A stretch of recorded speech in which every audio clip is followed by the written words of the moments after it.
All right, what is going on, everyone? We are live again with I about said count the bucket, but it's actually backstop banter. I've been doing both shows here a lot more. Count the bucket a little more. Can you hear me? Yeah, sorry, I'm having issues with my mic being loud on my phone for Colorcast, but I think we should be good now. Okay, awesome. Uh, Guys that are viewing here, Colorcast, we haven't been on there in a while. That's probably my fault. Not gonna lie, but people who can actually see our faces, you can tell we look a lot better. Sorry, Connie, you are not here. And we have a special guest with us today. Lily, if you want to go ahead and introduce yourself, tell all your great stuff that you have, and thank you for joining the show. Yeah, thank you so much for having me tonight. So my name is Lily. My Twitter username is there, Lily June Shu. I host the podcast Pitches Be Crazy, which is a baseball weekly Love it. podcast. Thank you. I'm a host of a bunch of media podcasts focused on the Green Bay Packers and Milwaukee Brewers. So doing kind of all that sort of stuff. Big baseball fan, kind of my cup of tea, my favorite thing. Baseball is your cup. Did you play baseball growing up? Just going to ask you this: softball, or was you just? I'm just a big fan of it.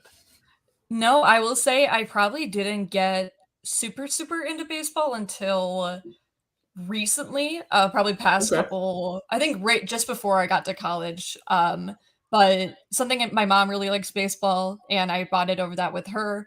And my brother-in-law played, so I kind of What do you remember mean he like bits and played? pieces Like, of that. where did he He play? played. Play. Yeah, I think he played all throughout high school, a bit in college, and then Okay. a bit in like Awesome. a independent kind of Okay. local league sort of thing. Yeah. Listen, I seen a stat that was saying something. I don't care what division or what rank level you play college basketball. It was talking about.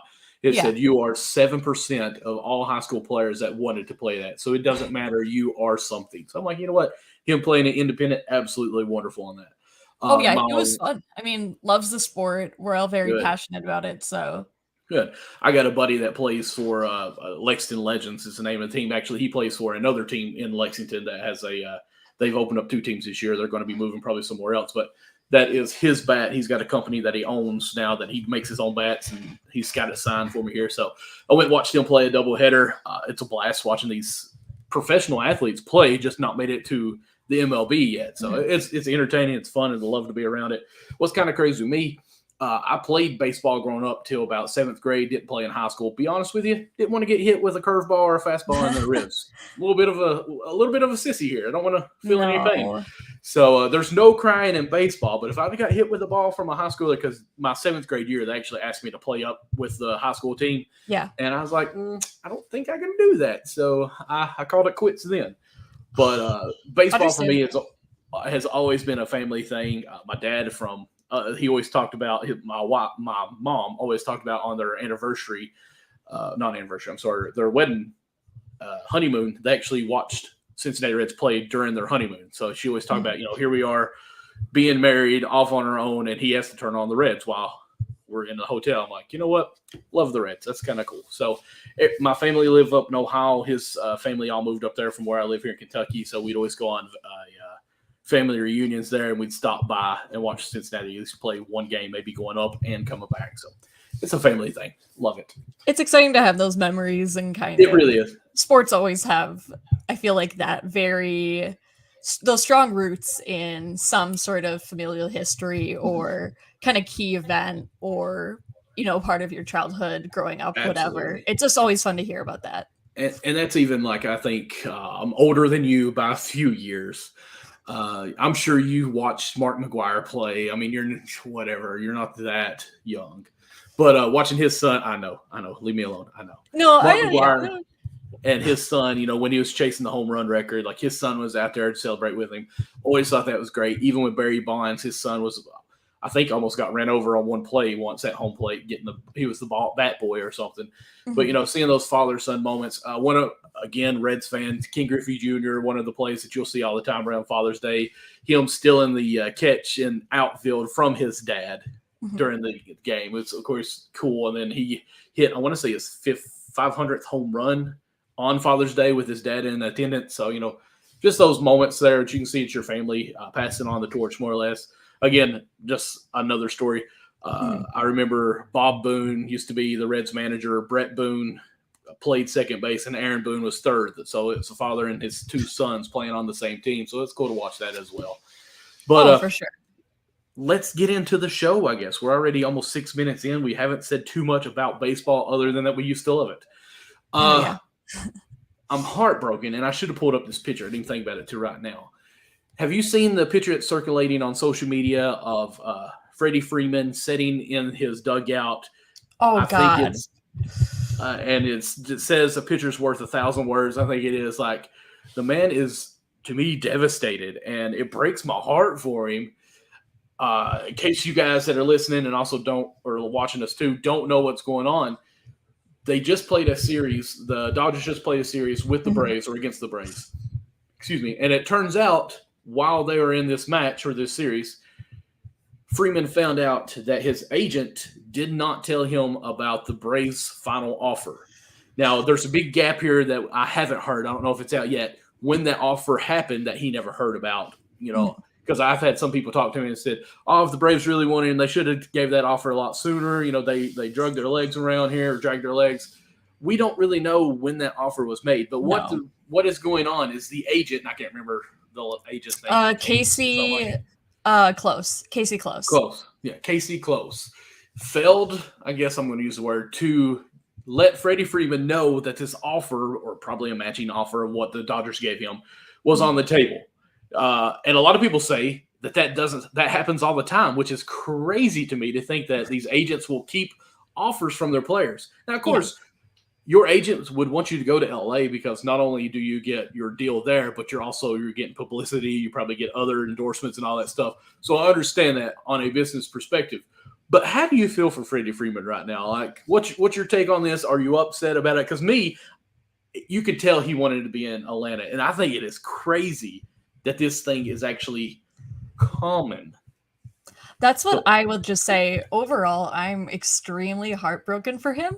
I think it's hard to not be because he's somebody, too, that he really wears his heart on his sleeve. He's just not afraid to show his emotions and how he feels. And I think if there's any sort of, malpractice with his agent and this opportunity, this chance that he wasn't being completely transparent with him or had an idea that, Atlanta is going to put another offer forward, but, maybe I'll keep it hush-hush because that's what we usually do. I find it heartbreaking. And I think in addition to it, you can not only see how upset he is, I think there was something too with some of his teammates and even like Clayton Kershaw. They were saying that they were overall like kind of disappointed with how he was acting. And that he was going over the top with it. And to that, too, it just makes it all even worse, in my opinion, because you can't be... for me, it's like he made his whole career there. He just won a ring with them. He has been MVP, all of these different things. And you can't just say that we love it when these players show their emotions and show their real personality, but then when it's this kind of emotion that you're nostalgic or sad about what could have been, then it's bad. I don't know. It's like, it's a whole thing for me, but my heart hurts for the guy. Yeah, because, I even look back at social media, like every other day, it seemed like there was a video of the Halloween event where he was walking, he runs into a kid that actually has his uniform on and said, hey, who's that guy? And they're like, it's Freddie Freeman. It's my favorite player. He's like, I know that guy. And he keeps on going with his son. Kid never knew it was Freddie Freeman. No. And I'm just like, the guy was Atlanta Braves. Like, you had Chipper Jones in the 90s. And of course, you had some of the pitchers. But if you thought the Braves, you thought Chipper Jones. From 2000 to now, you still think Freddie Freeman as Atlanta Braves. So I feel like the players at the Dodgers didn't have, I'm going to say, a relationship with their city, their team, and their whole state, if you will, for Georgia, as Freddie Freeman did. And I don't think they realized that. I think Freddie Freeman is actually a cool guy. He just seems like he's a down-to-earth, a family guy that plays baseball. And I think a lot of these professional athletes, celebrities, I'll even say, don't have that kind of relationship or family style that it doesn't matter to them. And I think it's really unfair for those people to say, hey, he shouldn't be acting like this way. Like, his heart was in Atlanta. It wasn't a Braves uniform. No, the exactly. only reason that he didn't go was because he didn't get a better offer. So, and I mean, I think this is something too where, again, not Atlanta is by no means a small market, and we know too they have a really extensive history. Obviously, I have a really big soft spot for the Braves because they were in Milwaukee at one point in time, and it's something where with the Braves, and then I'd even say too for Milwaukee.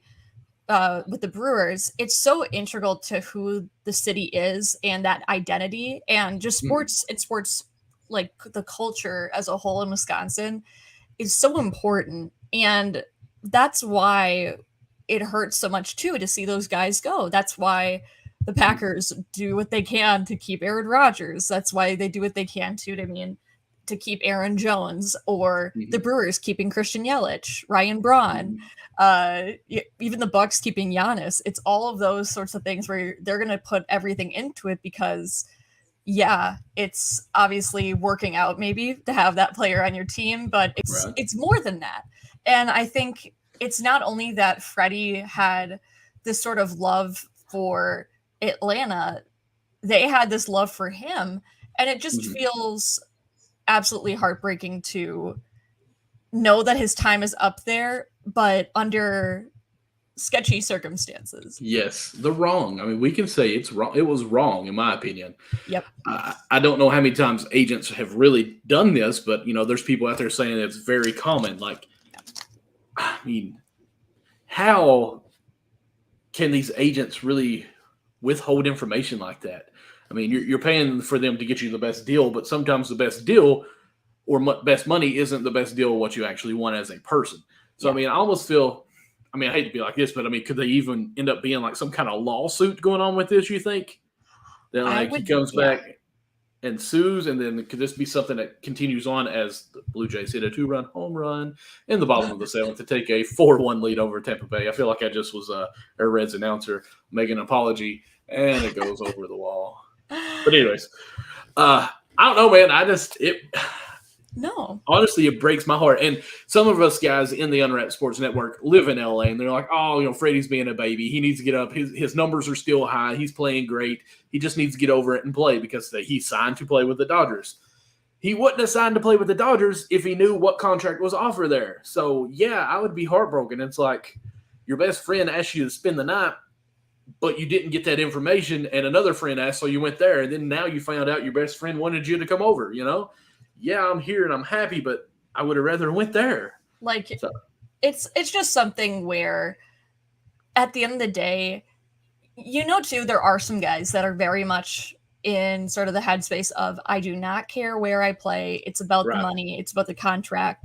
And something with the whole Freddie Freeman, I guess, like free agency storyline that was really stood out to me was from the get-go. I was like, I know he knows he can make a lot of money, and I'm sure to an extent it's going to be about the money, but you can tell he cares more about where he's playing and is taking that into account. Some guys could care less and just want to see where they're going to get the biggest contract. Right. And again, not to bring him up again, but Christian Yelich took at the time what would have been a discount because he wanted to play in Milwaukee, and he had a ton of stipulations over his contract and specific things like his no trade clause, and he really kind of went all in. So part of me is wondering if we could see this kind of change a little bit in terms of guys trying to get more involved in the contracts they're signing and doing more with their agents instead of kind of having agents take the deal or take the whole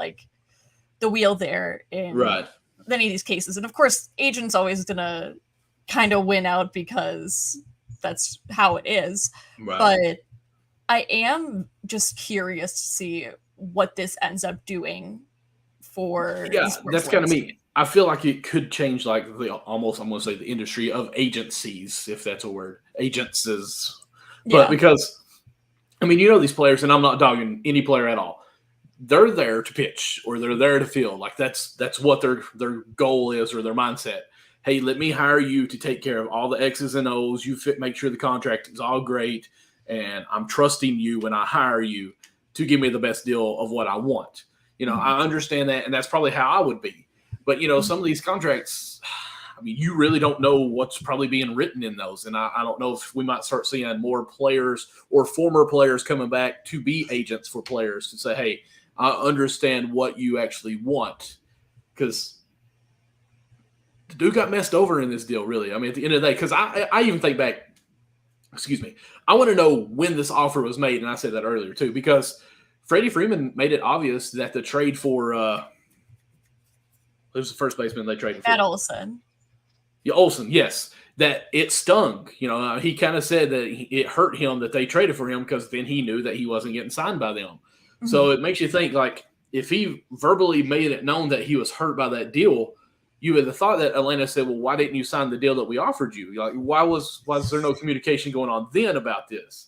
Exactly. So I feel it's weird it's kind of lingered now, but I mean, it makes sense that probably Freddie Freeman said, hey, let's go out and eat somebody. And he's like, man, we really wish you would have signed that deal.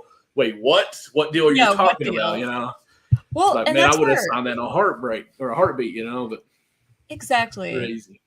And that's where I wonder too what may have happened, especially with like part of me kind of wonders if there was something where his agent, if Casey Close all of a sudden said, no, he's not going to be signing that. You should or if said something to the Braves that would lead them to believe that they need to start looking elsewhere, because they made it even seem like too that they wanted to acquire Matt Olson, but it was like more because they knew they had to, and they knew they had to just get, you know, a really good guy like this if they weren't going to get Freeman. They were under the impression that Freddie was not coming back. Right. So I think something's up there. Something's up in this. A little fishy situation there, ain't it? Yeah.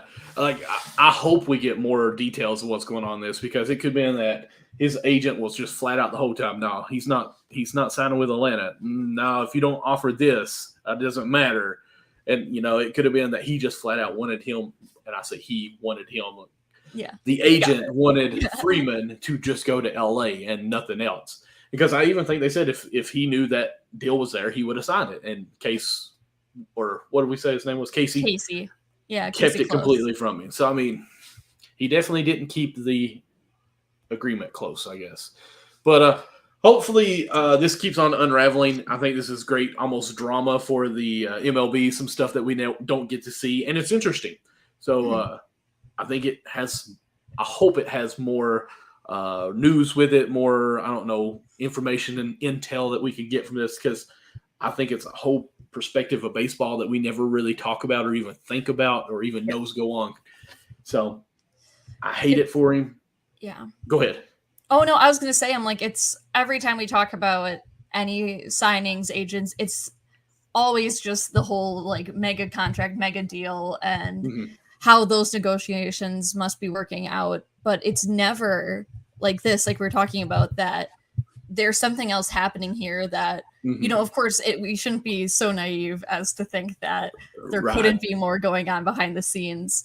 But this is kind of that proof of, oh, wait, there's a lot happening where there could potentially be much more of a disconnect between a player and his agent than we previously had thought. So, oh yeah,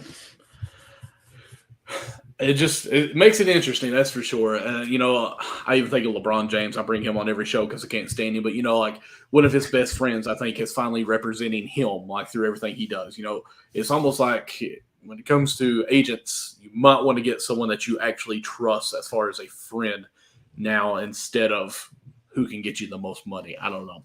But with that being said, let's go ahead and transition on over to some stuff that Manfred has been talking about. Some stuff I may say I agree with, some stuff I don't, so don't hold me to that. But a couple of things that he's been talking about here recently is wanting to expand to 32 teams. Yeah. I kind of like that, but I'm also a little iffy because everything is divided equally now, because both of us are NL Centrals, Reds and Brewers. You know, we used to have the Astros in our division where I think we had 6 teams, and then they moved over to the AL Central, and every division's like 5. Yep. So if we add 2 more, there's going to be two divisions, obviously one AL, one NL, who knows where at, but they're going to have an odd number. Like, I wish they'd go ahead and say, you know what, let's just move it up to 36 teams. Yeah. and that way it's all even. But I don't see how you can make that big of a jump. But I'm okay with it. I like the idea of expansions. How about you? Let's just start there. Do you like expanding, or do you? You like keeping it just 30, don't you? I can tell. I kind of like it as is, but I also don't have a huge problem with the Okay. idea of the team of them expanding. But I mean, I think they've been talking a lot about it too. Even just Brewers broadcasters, the idea of Montreal getting a team again Mm-hmm. and kind of being better suited to actually house a team now than they had previously. Oh yeah. And I think I like it in theory, but it is that whole thing in practice of, okay, now what do we do for, Mm-hmm. again, what division do they go into? Like, sure, we can each take one, like you were saying, each league can take one, but then what next? Where do they go Right. now? How do we figure this all out? How's this all situated? But I'm not too against it, but it's also not something that you're going to hear me raving about, Right. if that makes sense. Let's see here. Let me think. 4 times 8 is 32, right?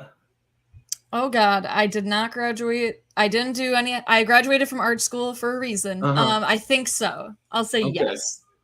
So what Yes. if they? So how would we do that? Have 8 teams in 4 divisions each, or have 4 teams in 8 different divisions? Make it East, West.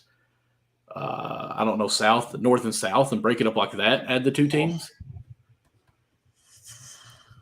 I mean, I I don't. guess that would be because But you then could too, do. it's like, are you messing with sort of this history that this is how we've had it, and this is That's how what. we're See, recording that's what's kind things? of cool with MLB or baseball in general. Like, there's always history attached to it. Like you don't want change. You don't want to do anything different because it's the purity of it, if you will. But then Mhm. at the same time, if you want to try to improve it and have more of a broader reach for audience, you kind of got to do some different things. I might get interrupted here. My kids are coming upstairs. I hear them going to bed. I don't know if you guys can hear them or not, but like I mean, I could see them at least doing instead of just a East, Central, and West, do a East, West, North, and South, and then break it up that way. But I mean, let's even think from our division. There's 5 in them, so who would go? Yeah. I mean, so your Cubs are north. I mean, obviously Ohio's north. Cincinnati, Brewers are north. Pittsburgh. Pittsburgh's north. I St. mean, that's the Louis. one that I would say is like our like quote unquote odd one out, but See, I'd almost rather St. Louis be get rid of them. south if they would do Okay. that, just because they're bottom part of Illinois. Uh, I want to keep Pittsburgh so we're not the worst team in the division. But Fair enough. Well, that's why I mean, Chicago's there. I mean, we have won the series, I think. But I don't know, and that's to me that almost gives me anxiety to even talk about losing St. Louis in my eyes on this instead of having this NL Central here. Would any team? Let me bring this up. Would Well, because any it's kind teams of change yeah. leagues like the Astros did? That's kind of what we're talking about. Like, how would you break this up with 32 teams if they go to 32? Matt, we don't really know how they would do it. I would suggest see if you could go ahead and move it to 36 teams and add one for each division on each league. Yeah. But that's a big jump. Other than that, you're going to have to, in my opinion, actually break it up into a whole new division. And I don't know how you do that. You'd have to take one team from each division plus the new team, or 2 teams from one and add the new team there. So I don't know. That's a lot for baseball fans and the old guys like me to kind of take on a change. Do you agree on that, or would you be open to that? Oh God, and that's what I was about to say is that I think a lot of people like the idea of it because they think, "Oh hell yeah, let's get a team Let's in get Nashville. Let's get a team in Portland. Let's do this, let's do that."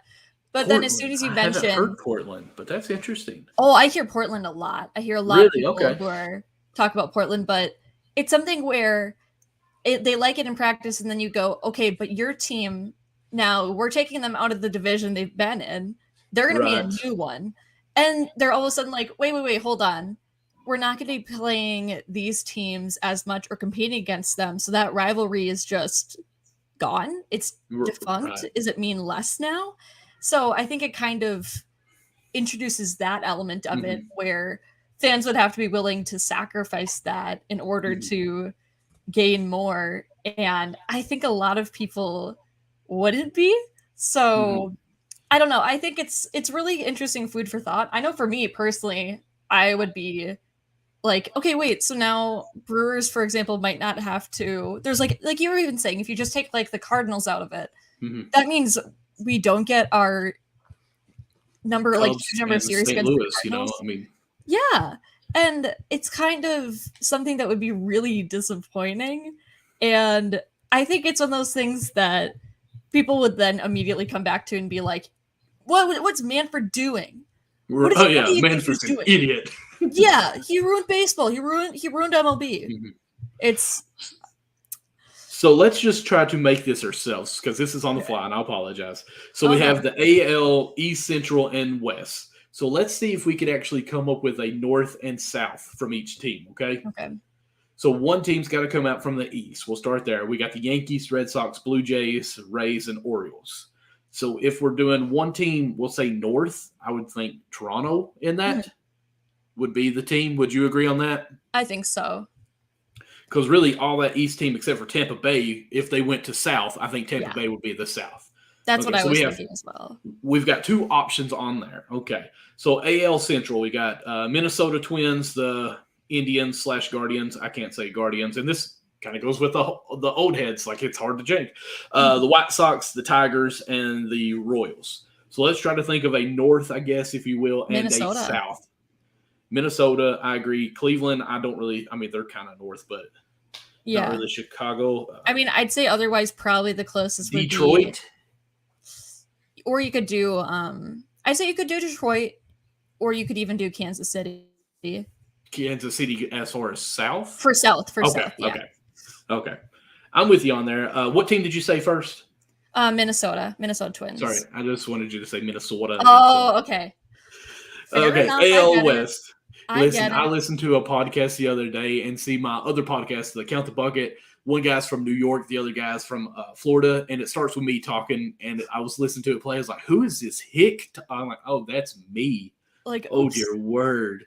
So I apologize, everyone. All right, so AL West, we got Houston, Texas Rangers, of course, the Angels, Mariners, and Athletics. Oakland wants to move. There's an option to where they move. Of course, they're talking about Las Vegas, and they actually, I didn't put this in the notes, but they're talking about not doing some type of fee or waiving a fee if they were to move to Las Vegas. I don't really think that puts them too close to any place being a South or a North still. No. But it's got to be, sadly, even though it's going to be a rivalry, it's got to be either Houston or Texas Rangers. Yeah, or you can option and do Seattle or the North. Right. I agree with you there. I would like to keep the in-state there together, kind of like even with of course that goes back to what we were talking about their division with St. Louis and Chicago. But anyway. Okay, so we're getting some options on that. Yeah. I was going to say too, I do not want to see a baseball team in Las Vegas. I don't either. It doesn't make any sense. I think I proposed many a time moving the Oakland A's to Montreal, so you have the Montreal A's. Just keep it, because everyone wants the Rays to go to Montreal, but I don't think that's the answer. I think you move the A's to Montreal. So I don't know. That's a whole thing, but anywhere but Vegas, I'll be honest. I'll be completely honest. I'm going to piggyback on that a little bit. I think it's weird that any team is in Las Vegas, even football. No, it makes no sense. Because as little as a state as Kentucky is, I actually looked once because I never believed this, but Las Vegas has a small population. I never knew that. Our state of Lexington, Kentucky, where University of Kentucky is, which is not our biggest city. Louisville is actually our biggest city in Kentucky. Lexington has a bigger population than Las Vegas does, but yet they have a team.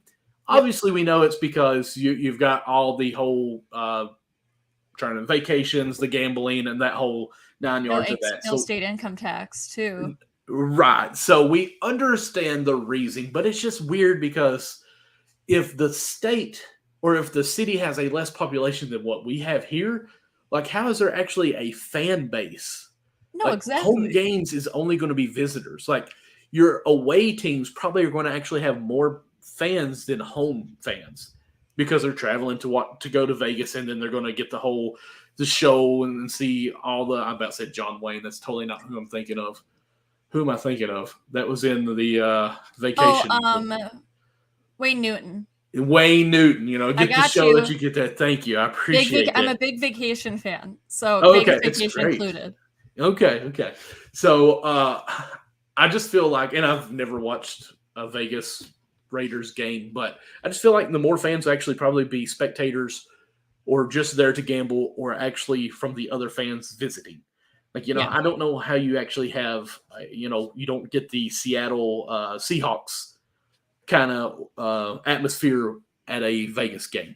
Mhm. That's my horse. I'm going to ride it until I can't no more. I would much rather see a team, again, move them to Montreal or move them to like a southern state that doesn't have a baseball team. I think those two options make so much more sense. Okay. And I don't get why people are all about there being a baseball team in Vegas when what history is there with baseball in Las Vegas? I don't know. Baseball is all about history and stats and everything on that. And then Las Vegas is like, has nothing to do with history other than gambling and putting people like in debt. So yeah, let's put a baseball team there. So I do think as we kind of went through the AL on this, I guess we need to do the NL, but we kind of had more teams in the north that would be easier than the south. So I'm going to go with you on that. Move the Oakland to a southern team or a southern state. Mm-hmm. Now, would that be, I'm going to say Alabama just for the fun of it. Okay. Are you talking about like a Mississippi, somewhere around there south, or are you talking about more like...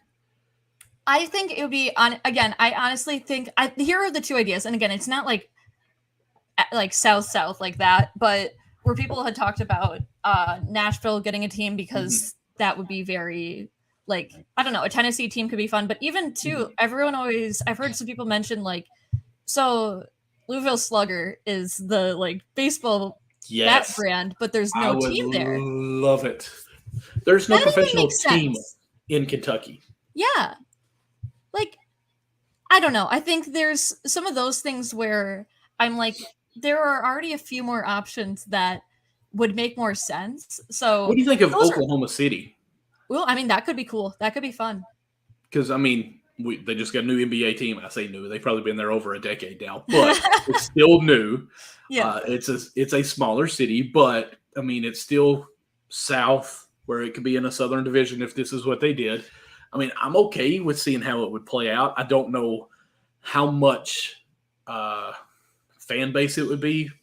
But, all your winter games or your spring games are down in Arizona in that area anyway. So, I mean, they've got to be somewhat close to people there who likes baseball. So, I mean, I would love to have a team in Louisville. It's a 4-hour drive, but I would make it some. I would definitely make it some.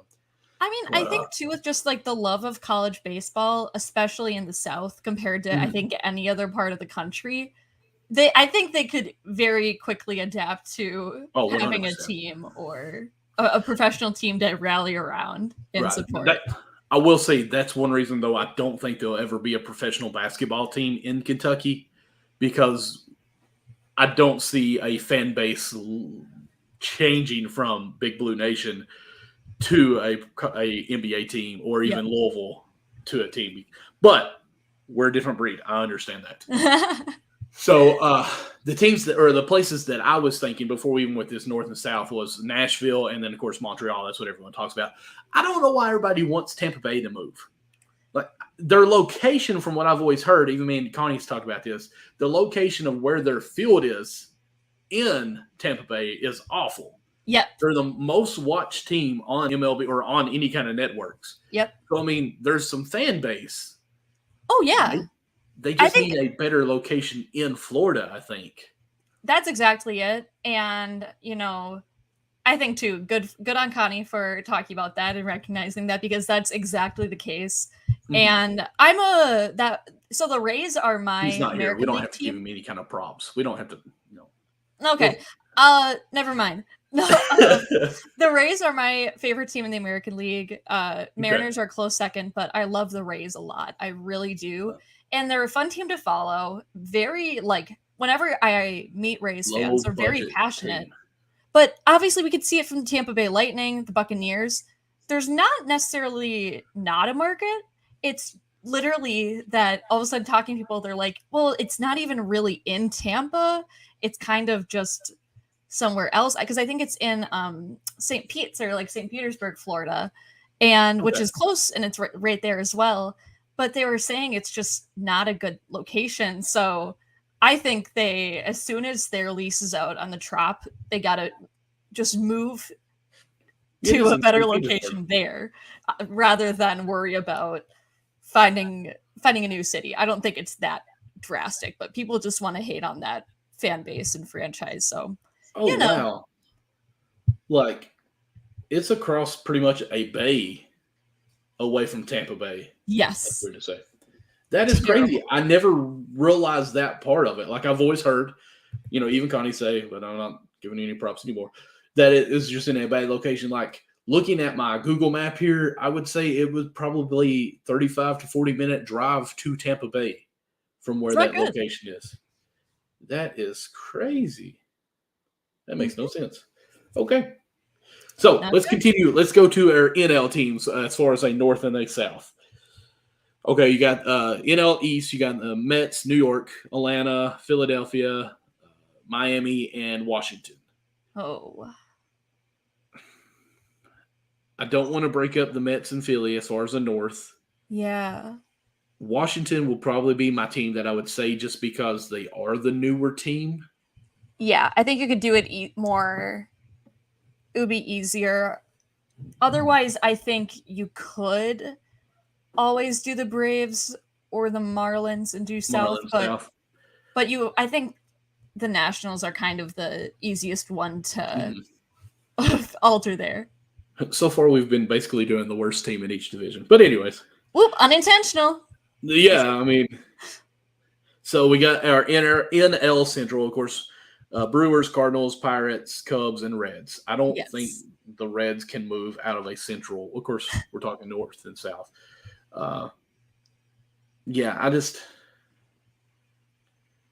Really? I guess St. Louis would be the most southernest, most South team. Yeah. I mean, otherwise, I think the only other option is moving the Brewers to like a North. Yeah, I don't want to do that. Yeah. It pains me to even mention it, but I'll do it. But I do feel like Pittsburgh has probably the most history next to the Reds. Even the Cubs there. I don't know. Maybe we just need to go with everyone's newest team. Yeah, which is technically my Brewers, but yeah, I don't want the Brewers out of the Central, but I do feel like there's so much more history between St. Louis, Pittsburgh, the Cubs, and the Reds, though. So I don't know. Yeah. It's just tough, but we make compromises. That's right. We got to have sacrifices, right? All right, the NL West, which I think is going to be easy. You got Dodgers, Padres, Giants, Diamondbacks, and Rockies. Mm-hmm. I think Colorado would be your North team. Diamondbacks would be the South. I think that's the way to go. Yeah, and again, it's the bottom two. So we're just basically making a loser's bracket in these divisions. Again, unintentional. It's not the choice, or it wasn't because no specific reasons, just what happens. The Brewers would absolutely love, I think, leaving the Central to go to these loser brackets and just flat out dominate. Just become like a 120 win team all of a sudden, flexing their muscles on everyone. And then they get to the playoffs and lose the first series because they haven't had any competition. Yep. But okay, that's actually, I felt like it was kind of simple talking about it after we kind of got our verbiage out. Yeah. If that's even a word. So okay, I can see adding two teams, but you have to make two whole new divisions, still teams from each to make it happen. That would be difficult, but I think it could happen. I think there's a way to do it if they absolutely had to, but I think it can't be as simple as Manfred is saying this right now by just saying, yeah, two teams, that'd be cool. Let's just add two teams. One NL, one AL. They'll be independent. They'll play everyone. They'll be like the Notre Dame of the MLB, no contracts with any kind of division or anything. They're just in there. They're here. They're here. They have a good time. make some bucks. I don't know. They play in Iowa, so they play everyone. So, okay. All right. So, with that, we've got 32 teams. I'm going to say I would love one since you said Louisville. Obviously, I want one in Louisville because of the Louisville Sluggers, just on that note. I think Nashville would be a good team. I would like, if it would be in Tennessee, see it more closer to Knoxville because there's just this big radius of the southeast or eastern part of Tennessee and Kentucky that we have nothing. And it'd be great to have something. Okay. That I think could be really, I mean, I'm a big fan of Knoxville, and I've been down a few times and been to the Smoky Mountains a few times. And well, what have you been to Knoxville for? I used to do Destination Imagination, and the Global Finals is there. So we made it to Global. My team in high school, we made it there twice. So yeah, that's cool. Stayed in Knoxville, stayed at the university in the dorms one year, and then in a hotel the next. But there's some stories I could tell because there's a little bit of a smirk there. Well, no, I mean it was more like stuff. They ditched us to go to stay in a hotel like that was like a 30-minute bus ride away, even though everything's happening on the campus. So, but fun campus. It was a fun place to spend some time. Almost right when it was summer. So really cool. A beautiful city. It really is. Oh my God. Tennessee's a beautiful state too. It's coming amazing. From a Kentucky guy, so I loved. I loved it. I was there. Where else did y'all go on? Because you said the Smokies. Anywhere else did y'all make it out to? We mostly just spent. So the thing is, we did drive from Green Bay to Knoxville. So we kind of drove like through, like Milwaukee, Chicago, Indianapolis, and then down to Louisville, and then kind of just through. Probably Nashville, then over. Yeah, we spent most of the time just in. Mostly in just Knoxville and Gatlinburg. Okay, so that's what I was going to ask. Did you make it to Gatlinburg? Okay. Yes, we did. Did you go to Dollywood? No, we were either going to go to the Smoky Mountains or Dollywood, and we all wanted to go to the Smokies. Okay. That's actually where my wife and I went for a honeymoon. It was to one of the cabins in the Smoky Mountains there. And we're actually going to go back for vacation with the kids now because we've got a timeshare. I'm doing this way too much today. Yeah, like quote unquote. Yeah, and it's got a indoor water park. My kids, I got 5 and 4-year-olds, so like I think they're going to enjoy this vacation. So it should be fun. We're going to go actually the 17th of the next month. So that's my birthday. The 17th. Well, yeah. Awesome. So I'll try to remember to tell you happy birthday as we're traveling to Gatlinburg. I'll remember too. I was going to say, and I'm like that age. So I have 2 nieces and 2 nephews, and they're 6. The oldest boy is 6, and then I think 4, 2, and then under a year old. But the 6 and then 6 and 4-year-old. Is she only 4? I feel I'm an awful aunt. But that age, oh my God, if we were like. Going to the pool is everything. So we were like, water park. Oh, it'd be that's literally before the show. That's what we were doing, swimming in our pool. So that's when I become their best friend because like, Daddy, throw me, Daddy, throw me, Daddy, throw me. I'm like, listen, leave me alone. But here's my children. We just had soccer today. Oh my God! So she wanted the number 5 because she's going to be 5. She picked her number. Today was her first day in their jerseys. So let's see. Let me show you this. There they are with their back, so you can see the last name. Oh my gosh! Well, it's like my nephew. He just started playing baseball, and we went while I was back in Green Bay. We went to some of the games, and it's just so darling to be able to see that. Oh, absolutely! I can't get over it. Listen, my son, he has a tender heart. He's like me. It's kind of comical in a way, but it's frustrating too. So they had soccer today. One of the kids collided with my daughter, my oldest daughter, and he fell down and got hurt. Like he was crying his eyes out. And my son, who was playing goalie,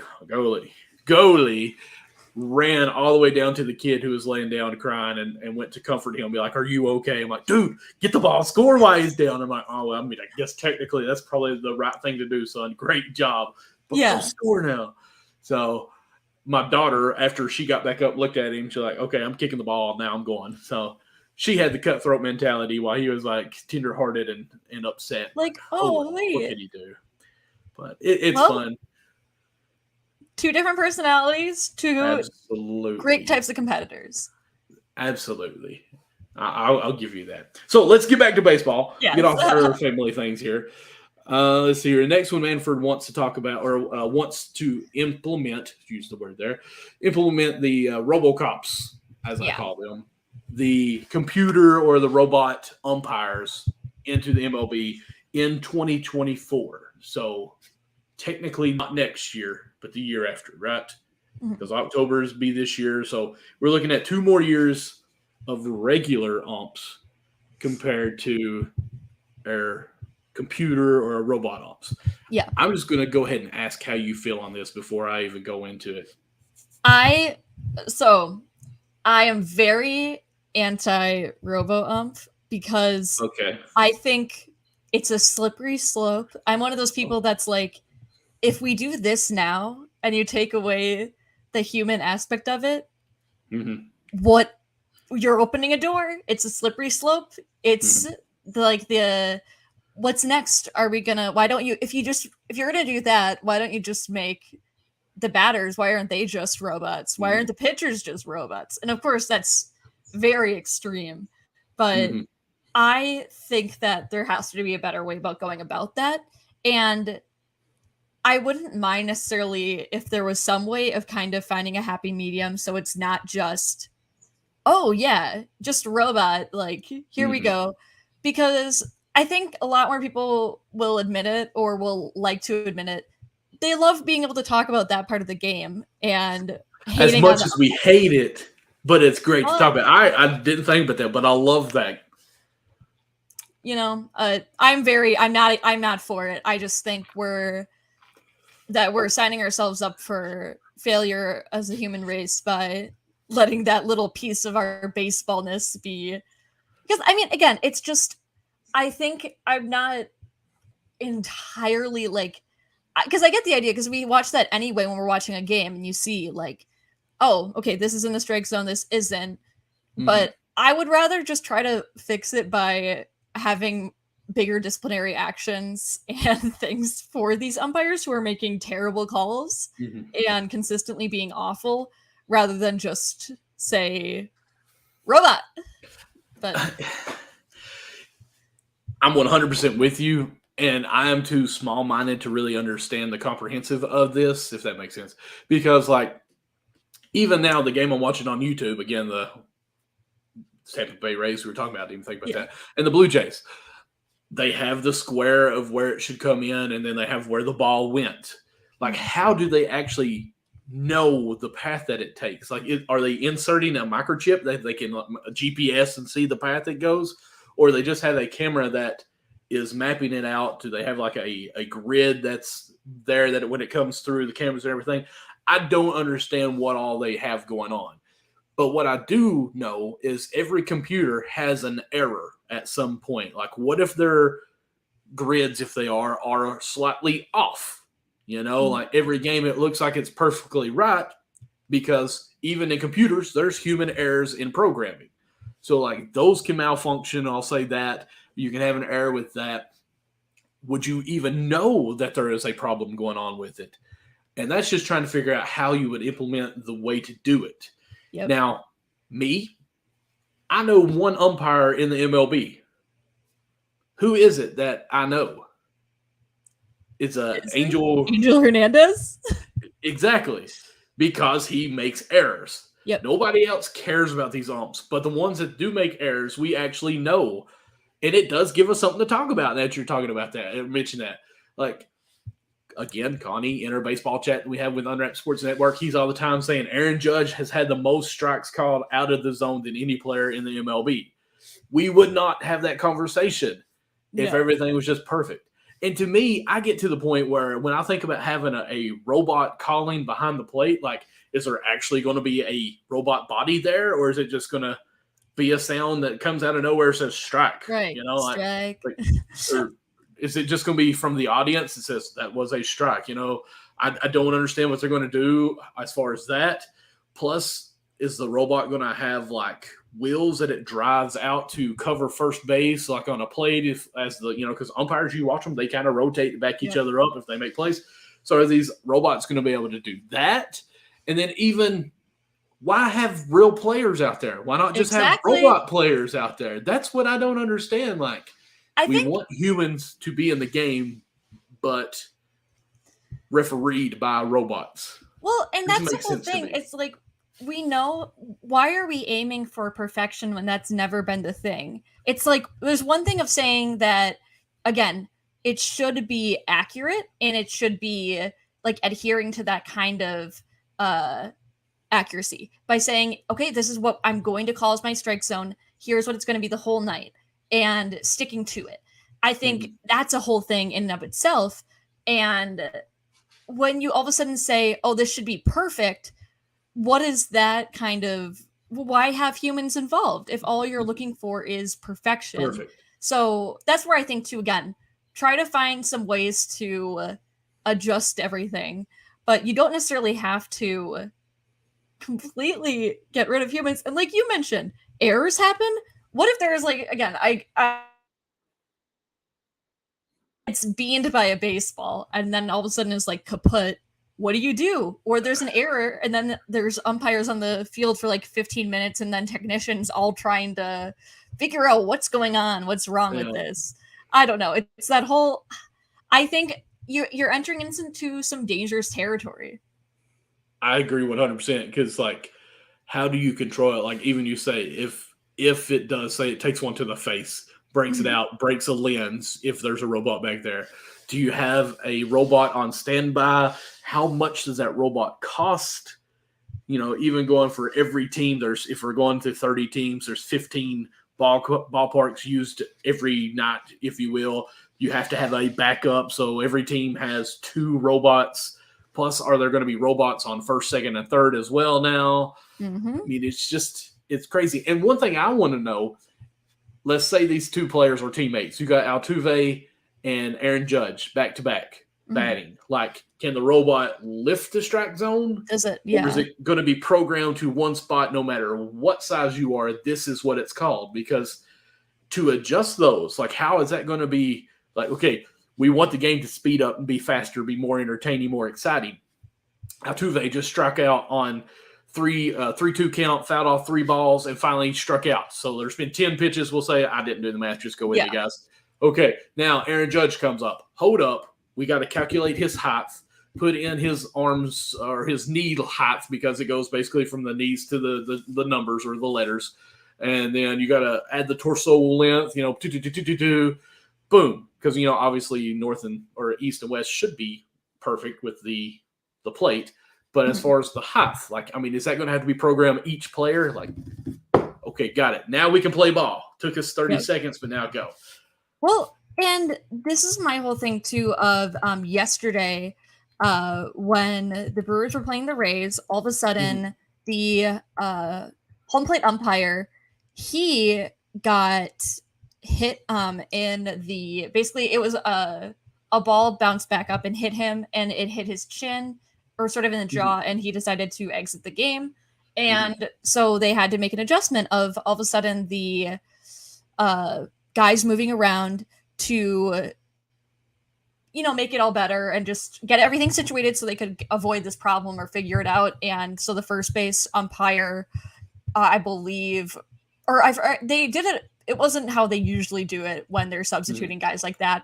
But what happened was, when they were trying to do the substitution, was that they couldn't find the gear for this guy to wear if he was going to be behind the plate. So then, instead of it being a quick change of him just going and getting everything on, it was like 10 minutes, 15 minutes, because they were saying they probably had packed everything up for the next road trip that the Rays were going to be on. So even like you mentioning all of a sudden, if they have to do any replacement or recalibration or other things, what are we talking about? It's not making this game faster. You're getting rid of this human component.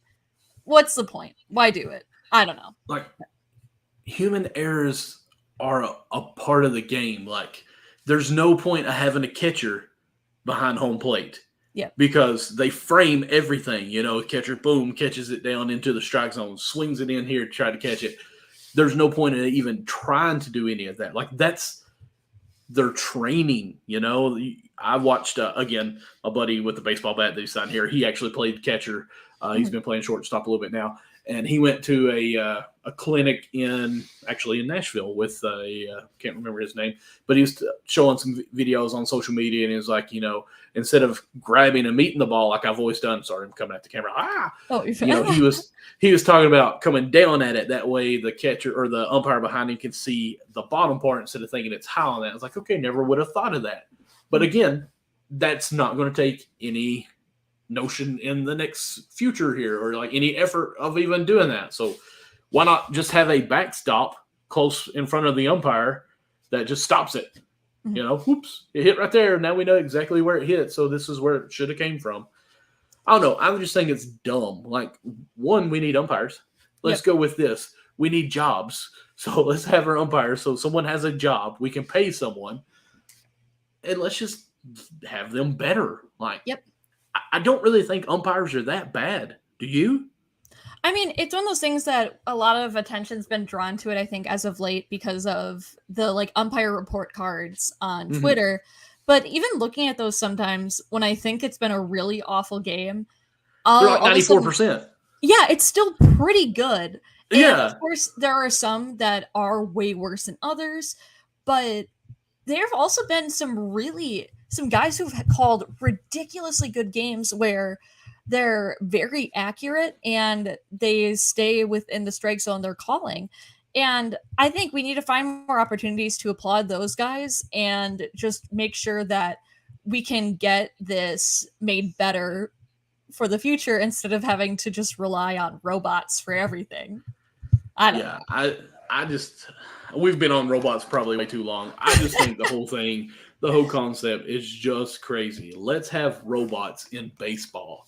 Like, let's just have a robot pitch then, like they've came with that robot that can shoot a 3 in the NBA, that they do at a halftime show, but it takes a while to get everything to go. You got to program how far the distance is and that whole 9 yards. So exactly. I just think it's going to be a lot of kinks, and the first year is just going to be ridiculous. And truthfully, baseball can't have anything that can really hurt it worse. My dog's going crazy. I don't know if you can hear that. No, you're good. Okay, thank goodness.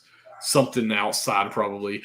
When I come home from work, we've had the dog for almost 2 years. It barks its head off until I come in the door. And it's like, okay, it's you. Like, can you not see me through the glass door that we have? Like, really, you have to bark your head off until I come in? It's like, oh.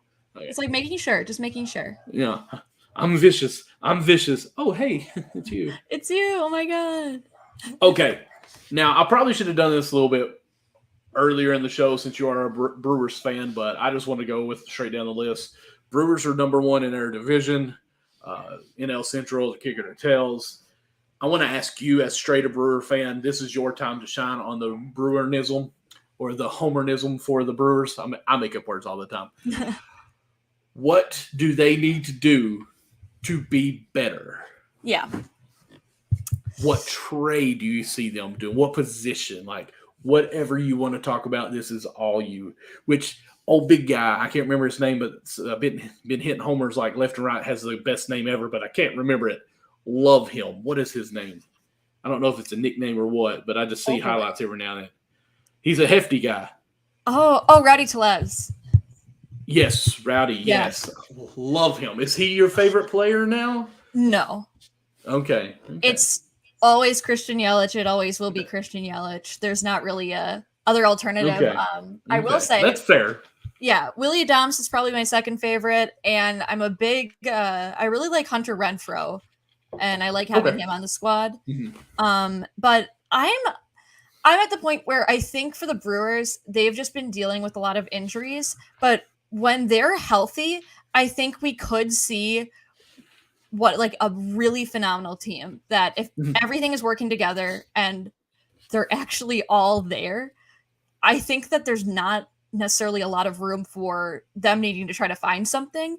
I would even say maybe the only thing I could think about trying to trade for would be some guy who could kind of be more of another middle reliever, but it's not really a need. Like, I think if they can stay healthy, it's going to be a very different look for them because Renfro's been out. They've been without him. Then there's been periods of time where they've been without Colton Wong. Then they've been without like Willie Adames. Then without Luis Arias. And they're having these guys like Jace Peterson step up in a way that he hadn't previously. But then he steps up and he's been doing really well. So it's kind of those things where I'm very content personally with where the team is at. And there's always something good they could do, I'm sure. Right. But for the most part, I think any sort of I don't think it's necessary to have to get this huge thing. I think I would be fine with kind of picking up somebody who, might all of a sudden be that little X factor of just adding some extra personnel to the bullpen, or maybe one more power batter or something just to help with run production. But and it's not to say that they're a perfect team, but I feel good about the team when they're healthy. So that's kind of where I'm at. Okay, just healthy. Because I know the bullpen has been kind of banged up, right? Yeah. And the starting pitching, actually, which, for me, I'm like, I'm not going to say that we need any starting pitching because we don't. It's just that they haven't been as healthy as they could be. Right. And the defense is probably a little lack on there too, right? But as far as updating or upgrading anywhere, I mean, you're happy with what you got, right? You're a game and a half ahead of St. Louis, I think, right now. And that could be off by a few there. No, it's a game and a half right now. Okay. And even there, too, for the Brewers, defense is pretty solid. It's more so been occasionally they'll have an outing where no one's clicking. But Colton Wong is usually phenomenal defensively. Jace Peterson's been great. Rowdy Tellez is a very good first baseman defensively. Christian Yelich is sometimes lackluster in the outfield, but Tyrone Taylor's crazy good. Kutch is usually good. Hunter Renfroe, when he's healthy, he is insane in the outfield. So even then, I'm kind of like, Omar Narvaez is one of the best catchers defensively as well. Really good at calling him out or getting him out on the base path. Not too many steals against him. So I don't know. It's kind of like there's nothing that seems like a move that really needs to happen. But there's probably something. People are probably have different opinions than me on that. Of course, always. And think that there's like a lot more they could be doing, but I'm content. So, unfortunately, on Bleacher Report, I was pulling up Milwaukee trying to just look at some stuff. Pirates are beating you guys right now, top of the ninth. Do you realize that? Okay. I'm watching the game right now. Okay, you got 2 on, 2 out right now, top of the ninth. Yes, they just scored 3, and Luis Arias is at the plate. They've scored 3 in the top of the ninth? Yes. Wow. So the Pirates pulled their pitcher. Huh. So they're like the Reds. Like our starting pitchers do good, but then after that, it's like, okay, we're done playing. Yeah, and they're the Pirates, but I'm holding on to hope. But yeah, I've been quietly watching this game, assuming that I was going to have to say, now they're not a game and a half ahead of the Cardinals. Well, the Blue Jays just won 4-1 against the Rays, so that's great because Blue Jays probably my favorite AL team. I love Vlad Jr. and Bo Bichette as well. Those are probably 2 of my, I'll say top favorites. I won't say my favorites, but I love Bo, so I get that. Do you? Okay. Oh, I love Bo Bichette. I mean, I also am a really big. I'm a big Matt Chapman fan. Okay. So I like a lot of that squad. I won't lie. Mm-hmm. Yeah, I think I had them going to the World Series, but it might be a homer answer there. But I hope you guys win. Like, Pirates seem to lose because the more they lose, the less they are in our division. And that's what I like to know. Very fair. We are 16 and a half games out of first behind you guys. Cubs are 14. The Pirates are 13. Like, I feel like we should be in that 3 spot, even with the bad team we have. But I agree. Pirates are playing good. That's what I think. The Pirates are kind of striking really some crazy luck right now, and that I would have never expected. But I pretty much said from the get-go, beginning of the season, I had the Reds third in the division. So I'll give you that. Okay. Let's see here. Brewers. Speaking of my Reds, Luis Castillo, if I'm saying that right, Castillo, there we go, is probably one of our big trade market value that we have. I was going to say Sonny Gray that we had last year, traded during the offseason, was probably our best. But as a former fellow NL Central, where do you see him possibly going? Or do you have any ideas? I think I've been hearing some rumors for the Yankees. And, yes. saying Sonny Gray actually came from the Yankees. In the past couple of years, us and the Yankees been making some deals, so I feel like there's some type of relationship that Cincinnati and New York has together. Because even a couple relief pitchers we got from them last year that they just wanted to dump so they could actually get Gallo, I think. So there's at least a relationship we have there, and I think that is definitely an opportunity. But I'm sorry, go ahead. I want to hear from you. Oh, no, you're fine. I mean, I was just about to say, first of all, the Brewers did just lose. I'm sorry. It's okay, fly out. But they, again, it was originally, I think, 4-8, and they made a comeback 7-8, so could have been worse. But for Luis Castillo, there's been a lot of speculation, I think, the past couple of seasons about if he's going to be traded or not. And I've heard mostly the Mets and the Padres. But I don't know. I'm kind of drawing a blank with where I think they really should go because I don't know who needs like starting pitching the most out of any of the major contenders. The Mets do make sense because Schwarb's been out, and then Scherzer and DeGrom. That's what I was thinking of. So, I mean, their 1-2 aces there have been out. So, I mean, I can see that. I think DeGrom is back now or almost back far as Scherzer's close, I think. Scherzer. Next week, I think they said he was playing. That's it. Yeah. Okay. But DeGrom, I think, is still waiting a bit. I mean, it doesn't hurt when you're a team like them. Yeah, absolutely. But I mean, I could see the Mets going for that just to broaden that starting rotation with Hurt. Here's the only thing as a Reds fan I hope for. I'm fine with trading him because we've got Green coming up, who's been playing. He's spotty, but I do think he can blossom. He's a future. He's a future. Yeah, that little I never know how to say it's like low something to that effect. Who's been back and forth. Ashcraft, I think is his name. Oh, yeah. We see them for a little bit, and they kind of go back down. Those are three I think are going to be our future in the next 2 to 3 years. So if we trade Luis away, I think we have to have, obviously, a minor leaguer that is 1 to 2 years away, ready to make an impact for the Reds. I don't think it's, hey, we're going to trade, get some cash, and get some of these prospects that are 3, 4, 5 years down the road that may make it there. So I'm okay with that because I'm totally into Reds 2025. That's where my head is. Like, it's been hard for me to try to do a baseball show when my team is this bad. But I will say it's kind of helped more because it's like I can just sit back and watch all the teams instead of just focus on my team. So, and I also finally just said, here, I've got to come in peace with this. The Reds think they know what they're doing. I am a fan of the Reds. I will complain a little bit, but I will also support, and I'm just going to say I'm with you into the future. So 2025 World Series, here we come.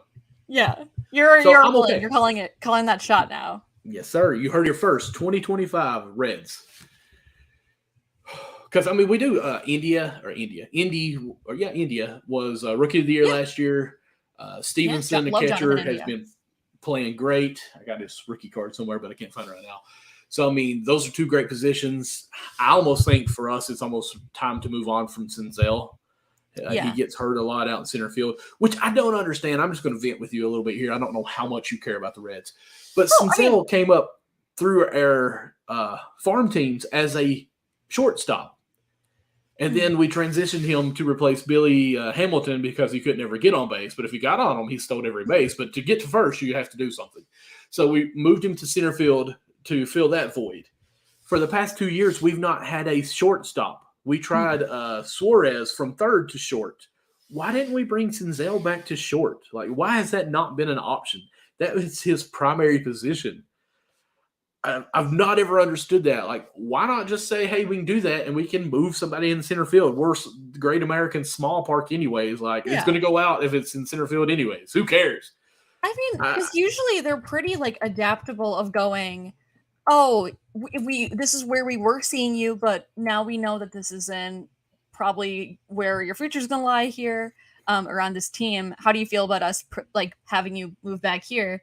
Mm-hmm. And instead of doing that, it seems like somebody goes, hey, what about you put him, what if he tries going there again? And they're like, no. Mm-mm. We've invested this much time to transition him to center field. We're done. Yeah, they're like, what do you mean? Okay. What's and to me, with the shifting and everything, and I know we both don't like the shift. Yeah. Oh, a shortstop. Yeah. What you do like the shift? Oh, I'm pro shift. Oh, we don't like it, but we don't want to ban it. Yes, right? yes. Because I don't like the shift, but if you could do it, you could do it. Don't penalize somebody because they've got an edge here. We're on the team of, hey, you're paid enough money. This is your job. Hit it. Yeah. Do it. Yeah. Like, I love watching somebody bunt on the shift and getting a double out of it. Oh, it's beautiful. I don't know how anybody hates. I don't know how anybody gets that mad about it. That they can't just enjoy the good fun of a bunt. I'm not trying to be mean to you people, but what it is, they're set in their ways of like, hey, this is how it should happen if I hit it here. No, you have to adapt. Like, the whole game of baseball is adapting. Like, that's why the shift happened. They adapted to what you're hitting. So you have to counter adapt. But anyways, that's just chess. You know, we're not playing checkers. We're playing chess. But anyways, what I was going with the shift is, like, our second baseman half the time is playing short, more or less, when you do the shift. So, like, why is it such a struggle for someone to play short with the way that they're almost non-positional where they're shifting at now? I don't understand why it's such a hard thing. Like, even Tatis shifted from short out to outfield, and he's still, like, third in votes for shortstop, which he hasn't even played a game. That's a wholly different show. I don't understand the concept. Like, these players are professional. They can play anywhere, really. Like, we got third going the first, catcher's going the first, which I know it's a little bit different. You're just kind of covering the bag and just digging it out. But, like, why can't we have someone that's a great player just play short? Yeah. It's – I mean, again, Kirk. It's like – seems like a Reds problem. It is, and I don't understand why. Suarez was not the answer, but yet we stuck with it. I hate the Reds. Love you. Listen, we're an hour, 12 minutes. I've enjoyed having you on here. Anything else you want to talk about? We won't go ahead and pull the plug while we just kind of got this going. I don't like going over an hour too much. After a while, I think it gets, my butt hurts sitting down so long. Fair enough. I mean, I don't think I have anything else to add. That's just, a long time of being able to talk baseball, which is always the best. So absolutely. Thank you for having me on. Go ahead and give your shout outs again, just in case anybody could join the show late and didn't hear where you said. Oh, yeah. So you can find me. My name is Lily Schumacher, Lily June Shoe on Twitter. Schumacher, not shoemaker. Yeah, Schumacher. It's a big thing. Schumacher. And I host Pitchers Be Crazy, which will be going live sometime tomorrow afternoon. So stay tuned for that. It's live on Colorcast and as well on Twitter. I live stream it, and you can also find it after the fact uploaded on streaming platform of your choice via podcast format. And then I also co-host the Fudge and Meat podcast. So also, that's such a weird name. Like, Pitches Be Crazy is great. Fudge and Pack kind of throws me off a little bit, but you know what? It makes sense because you're a Packers. So I understand. We have our reasons, and that's how it is. Oh, okay. So there's a reason behind this that no one knows then, right? No, I think we've talked about it on occasion. Yeah, it's essentially was just a nickname that my friend gave to me once, and then we were joking around. It's a very long story, but nickname she gave me, one of her friends couldn't get over that she called me Fudge. And then it stuck. And when we decided to make a podcast, we were like, okay, let's do Fudge and Meat. Tentatively. Okay. Yeah. Sounds great to me. All right. Okay. Well, for everyone, obviously you can find me. I didn't even change it. Just now paid attention. I still have Count the Bucket instead of Backstop Banter. I apologize, everyone. Follow us on Twitter at Backstop Banter. Also find myself on MD Lawson00. That's pretty much every social media, TikTok, Instagram, Facebook. Basically, you can type that in. I'll get you a link to it. Twitter. even LinkedIn, believe it or not. So all that good stuff, all those social medias has a link in my bio for my what is it? Link tree. There we go. Mm-hmm. And also catch us on Count the Bucket Sundays at 9:30 p.m. Eastern time as well. Lily, again, thank you so much. Open invitation, you know that. Yes, so thank join you. as much as you want, and take it easy on us next time we play. Okay, like we beat you one series, didn't we? Because Yes. I rubbed it in on you. A little bit, but again, it's allowed. It's allowed. It's okay. We only have a couple of games that we can talk about that we actually win, so I'll try to take those opportunities as much as I can. I give it to you guys. Don't worry. I get it. All right. Thank you so much again. You have a good one. Thank you. You as well.